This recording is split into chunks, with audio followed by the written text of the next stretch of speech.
Hey guys, so I am sitting at home. Hank is sleeping, so if you hear screaming in the background and this just abruptly ends, it's because things didn't go well. So today we're doing federalism. So open up your notes. I'm going to do our first real lecture on federalism. At the top of your notes, write week 3, federalism. That's your first heading. Your next subheading is going to be powers. So this would also be super helpful if you had your breakdown that we did on Friday in class. By having your breakdown out in front of you, it'll just kind of allow you to kind of see some visual connections to what we're discussing and what we need. So, notebook, week 3, federalism. Your first subheading is going to be the major powers.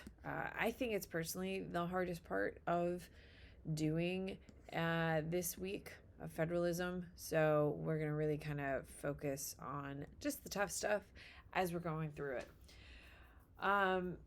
Breakdown should be out. You should have your notebook. Here we go. All right. So types of powers is going to be powers, or types of powers is your first subheading. I think underneath powers, we need to define federalism. Federalism is the national government and the state government working together. So in your notebook, write federalism, this national and state government working together. That's how everything gets done. It's either being done on the state level, or the national government's doing it, or it's a combination of both. This is how the world runs. Some things are state, some things are national. Everything needs to be done in some sort. Now, who has the authority to do what is what we call the powers. So federalism is everything that has anything to do with anything government related, and practically everything is touched by the government. So pretty much everything is federalism. So powers. You got to really be tricky and help yourself understand it, which is why we did the breakdown. I'll look at it, take a look. So our first 3 powers are going to be under national government. So powers, national government. National government, they're either called expressed, implied, or inherent powers. Express, implied, inherent, or enumerated. So there's 4 words that you need to have for national powers. What a expressed or enumerated means is that it's purposely said in the Constitution, and you need to write that down. So these are all national powers, and the first 2 are expressed or enumerated, and it's literally stated in the Constitution. Like, for instance, the President of the United States runs foreign policy. It's expressed and enumerated in the Constitution. You can literally point to the line. That's what that means. Implied is your next national power that we'll discuss. Make sure you underline it so you know it's different. Implied means it's not stated in the Constitution, but because of the necessary and proper clause, that gives people access to it. Perfect example. And remember, your examples are what your test is really about, as you saw from last week. Under implied powers, we have the creation of the second chartered bank of the United States. Okay, and we saw this in McAuliffe versus Maryland, this creation, and the Supreme Court support of it. Implied powers are things that are necessary and proper that the federal government need to do in order to get things done, okay, that aren't stated in the Constitution, like the creation of the second Bank of the United States, which is going to be reinforced by McAuliffe versus Maryland. You gotta have that combination of understanding implied powers are McAuliffe versus Maryland.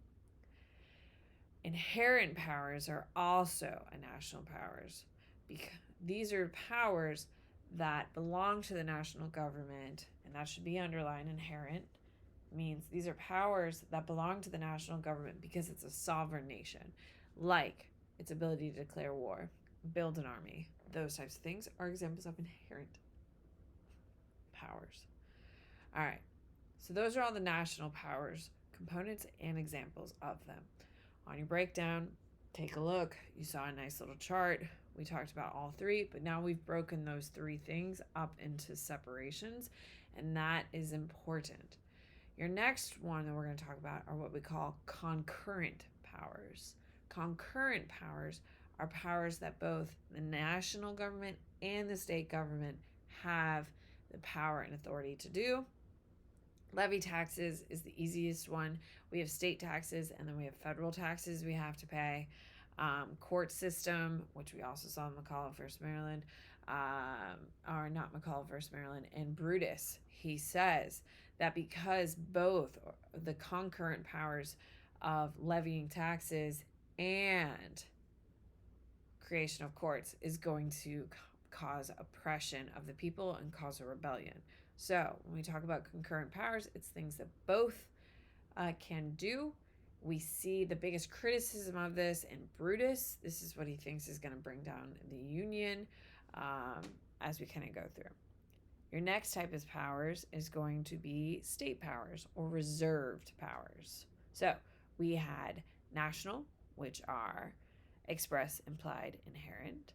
Then we have concurrent, which are only for that are for both state and federal. And then we have reserved, which are only for the state. Reserved, underline, only for the state, specifically stated in the Constitution. Okay, so they are specifically stated in the Constitution. For instance, every state is responsible for their own intra-state commerce, or inside their own state. Okay, regulation of corporations, public education, all those fall under state. Okay, now these powers, and this is the new information that's not necessarily on your chart, and this is where these notes kind of come in. You need to understand that these state powers are protected by the 10th Amendment. Your reserved powers are protected by the 10th Amendment. Your concurrent powers are protected by the Necessary and Proper Clause, and you should make this note. Your national government is going to be protected by the Necessary and Proper Clause, and then your concurrent powers are going to really be protected by the Commerce Clause. Okay, so 10th Amendment protects states. 14th Amendment is also going to be a concurrent. Concurrent has the 14th Amendment and the Commerce Clause.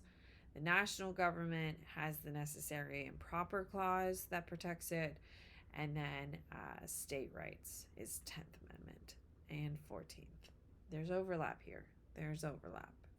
So when we're talking about federalism, and we're talking about how concurrent powers, national government, state government, you need to understand that there are basic things that each state has to recognize.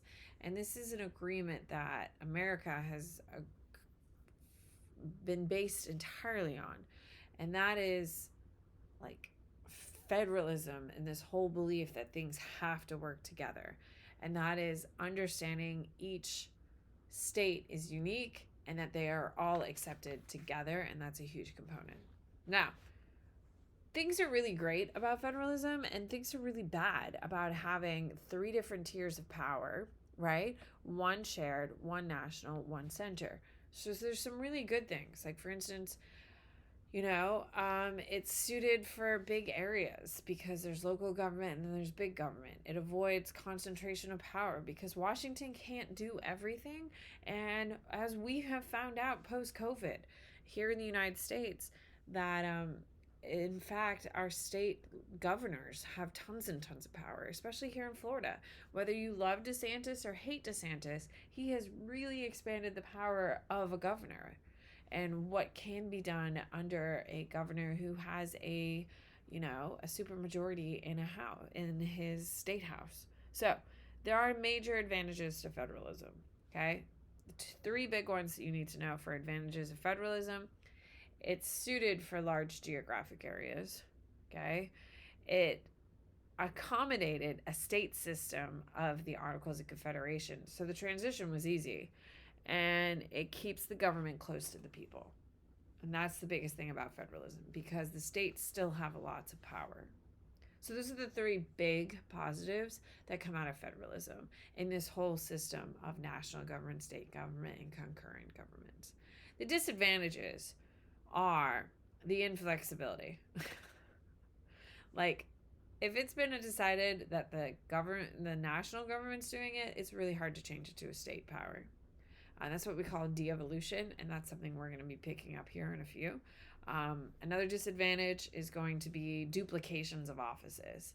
There are some people who literally do the same job that if we had a better system, it could streamline. And so it makes it a little more cost prohibitive, if you will.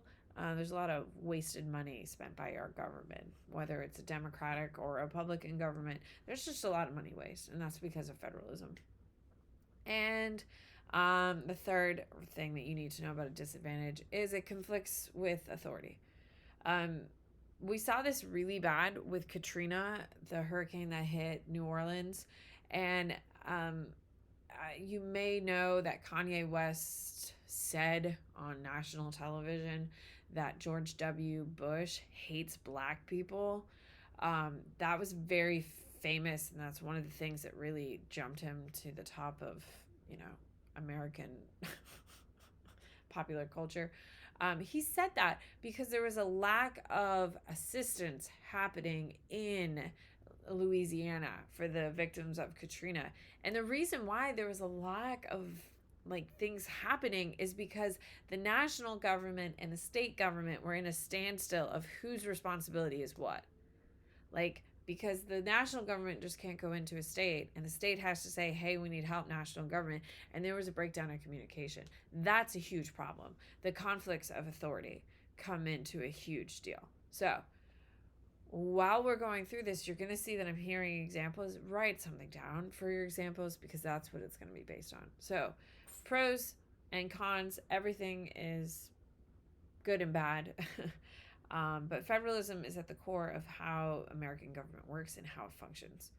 Now, when we're talking about federalism, you have to acknowledge that the Supreme Court case of McCulloch versus Maryland is what creates implied powers of the national government, which is justified by the necessary and proper clause.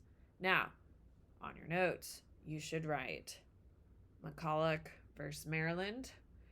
You need to write it's about the first bank, whether it's about the bank, Second National Bank of the United States. You need to know, does the government have the authority to create it? That's what you should have down, and you should write yes, because they do have the authority because of implied powers. So put a big star and write McCulloch versus Maryland creates implied powers. And that's why it's a big deal. It gives the government more power because it doesn't have to be directly stated in the Constitution for it to be able to be done by the national government, which is a huge deal. Think about it. Think about the world we live in today. Is this exactly how our founders thought we'd be living? No, of course. They could never have predicted how things work. But the government has to adjust, and that's what the necessary and proper clause is. So, McCulloch versus Maryland, you need to know implied powers, necessary versus necessary and proper. Okay? So, when we are talking about federalism, we are going to talk about types of federalism. Skip a space, center it, types of federalism. We talked about this on your breakdown, and it's a huge deal, and it's super important. The first one is going to be dual federalism. Okay, national and state governments have separate defined roles. Write that down. The national and the state government have separate and defined goals. You should write the word layer cake next to it. Now, layer cake is important because it allows us to really focus on the idea that the national government has one responsibility, the state government has its own responsibility, and they don't mix. And this is going to happen from 1789 to 1932. Okay, now, in your notes, you should note that it ends because of the Great Depression. It ends because states needed a stronger national government. Okay? One of the biggest disadvantages of federalism is the lack of authority, and that's what causes the Great Depression. Is who has the authority here? Is it the states or is it the national government? So when we talk about dual federalism, it dies in the Great Depression because states and national governments were working together. We're not working together, which caused chaos, specifically the Hoover administration. Okay, so dual federalism, layer cake, states have a role, federal government have a role. They do not mix. Then we have cooperative federalism. Cooperative federalism is going to occur from the 1930s to about the 1950s, and you should be aware of that. It is when the state government and the national government are working together in all levels of government to support citizens. So it is both the state and the national. We call this marble cake. Everything is kind of blended but yet defined. So the state governments are going to have this power, the national governments can do this, and they're working together in coercion. Now, an example of this would be the highway development during the Great Depression, the highway system. Like Route 66, okay, Hank is all of a sudden obsessed with Cars, the Disney movie. It's about Route 66 that crosses southeast of United States to California. That was built during the 1930s as a way to get people working. That system would only have been built with a cooperative federalism. Both the national government is paying for it and states are chipping in and paying for it and getting people to work.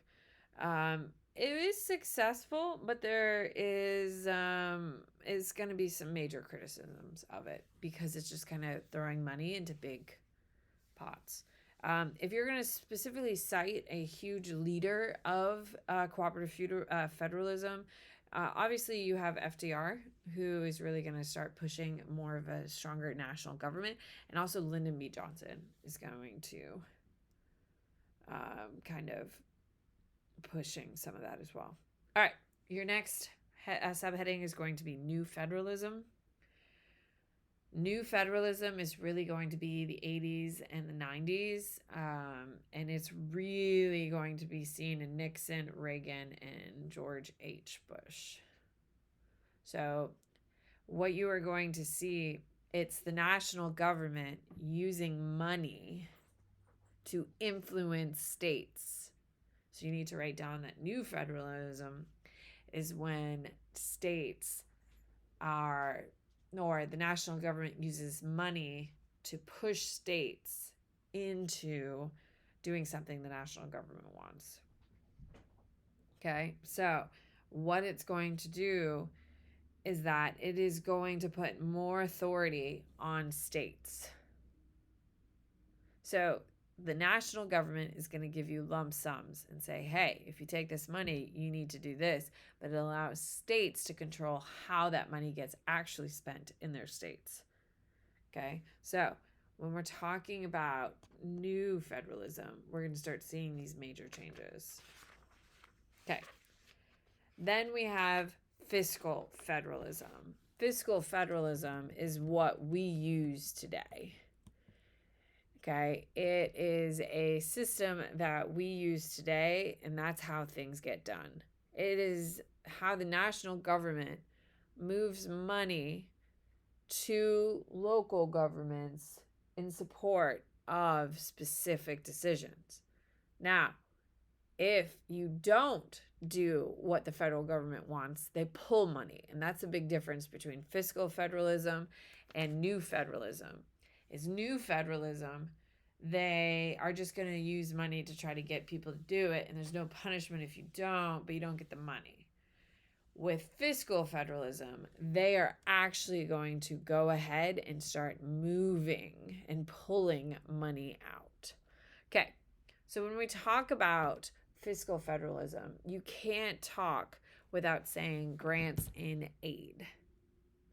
Grants and aid are resources, aka money, provided by the federal government to state or local governments for specific projects. So if the state, like here in Tampa, for instance, we have a grant and aid program for our airport. We are getting a whole new, if you haven't been to the airport in a while, it's in the last couple of years, it's gone through a major transformation. That's a grant aid. We asked for a grant for the federal government, and they gave us a specific amount of money that we could use for this project once we proved this is what we wanted to do. So what's going to happen is that we're using specific money that benefits a specific place from the federal government. We see this in lots of things. The transformation of Armature Park, Armature Park that you've been to by now, that has also been used by grant aids for rebuilding that land and repurposing it. And super successful. It's become now a huge hub of Tampa. Now, when we talk about grant aids, it's all about the federal influence, because it's not the states who are funding it, it's the federal government. And it's supposed to make us feel good and happy with our government. That's why they do these types of things. So the next time you go through Tampa Airport and you're like, oh my God, this is a great airport. It's so nice. Look at that flamingo. You can be appreciative of why our Congress has given us that money, because it makes the citizens happy, less likely to rebel. They try to move that money around. Now, other types of grant and aid we see, it's all because of political power. Tampa is a huge hub. We're a growing economy. So, of course, the Congress wants to support that because our local Congress members want the support. We're also going to see that money is going to be a huge impact. Now, grant and aid aspects are going to be the most common, but there's lots of different ways that can present itself. So grant and aid is that they are redoing a specific project and they want money and they give it to us. Now, categorical grants. Now, I'd like it noted, all this money talk that we're doing right here is not on your breakdown. So this is in your textbook, of course, but it is not on your breakdown. So this is brand new information from this lecture, so really pay attention. Now, categorical grants are very specific grants that are given to states for a very specific reason. For instance, the federal government gives Hillsborough County an amount of millions of dollars in order to provide free breakfast for every kid in Hillsborough County. So that, let's just say, I have no idea what the number is, but let's just say the money is $3 million. Hillsborough County has to prove they spent that $3 million giving Hillsborough County kids free breakfast. That's what a categorical grant is. Money from the federal government to a very specific purpose. Okay? That's what a categorical grant. Politicians don't really like these because they're very strict. Hillsborough has to spend $3 million on free lunches or whatever the number is, because if they don't, they're going to lose the grant. So they have to spend it. If they don't spend it, they're going to lose money the next year. It's one of those very, very structured agreements. The next type of grant that we're going to talk about is what we call block grants or project grants. Block grants can be used for a variety of purposes. Okay, block grants are for a variety of purposes, and politicians just have to say to improve quality of life for people in Tampa, and they can justify a project grant or a block grant like Sparkman Wharf's redo. Actually, a better example would be our trolley. Have you ever ridden our trolley? That is a project grant or a block grant.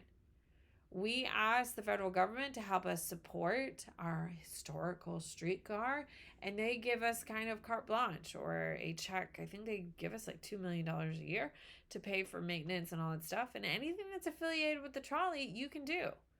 So all of the stops have been refurbished because of that money. New rails have been laid, better advertising. So as long as it's loosely tied to the trolley, you can spend money on. So project grants or block grants are actually the most preferred, because you can kind of, as long as you can justify it, you can spend money on anything you want. Quite the opposite of a categorical grant. Categorical grants are very specific. Project grants or block grants are kind of wide open. It's like if I said, go to the store. Here's $30 to buy snacks for the hurricane. You can buy salty snacks, potato-based snacks. You can buy French fries, or you can buy a whole cake. That can be considered a snack. Or you can buy a meatball sub. That could be considered a snack. Okay, that is a project grant. When you are just given carte blanche, as long as technically, I guess it could be a snack, it fits. Your next type is going to be a revenue sharing or formula grants. What that means is that when a government can receive essentially money for 2% of their revenues, that they can participate in projects that, as long as it's not more than 2% of their state revenue, then they can justify those types of money being spent, because they're trying to be cautious. Okay, so when we talk about different types of grants and aids are money and resources used by the United States in order to get people to participate and make positive thoughts about the United States. The most popular one are block grants, because it's just a huge lump of money and you can do whatever you want with. Okay, the least preferred by politicians is categorical, but that's where most of the money gets tied up into, because there's more accountability in a categorical grant. Revenue sharing is pretty popular. No strings attached within a limitation. So bigger states get bigger amounts because they obviously have more revenue, those types of things. So, all right. I hope this helps. Remember, you have a test on Thursday. It seems like as of now on Tuesday, we will have school on Thursday. There will be a test. I will happily curve, but we're going to try to keep going. I hope you have a wonderful hurricane day, and I'm looking forward to being back to normal. Bye.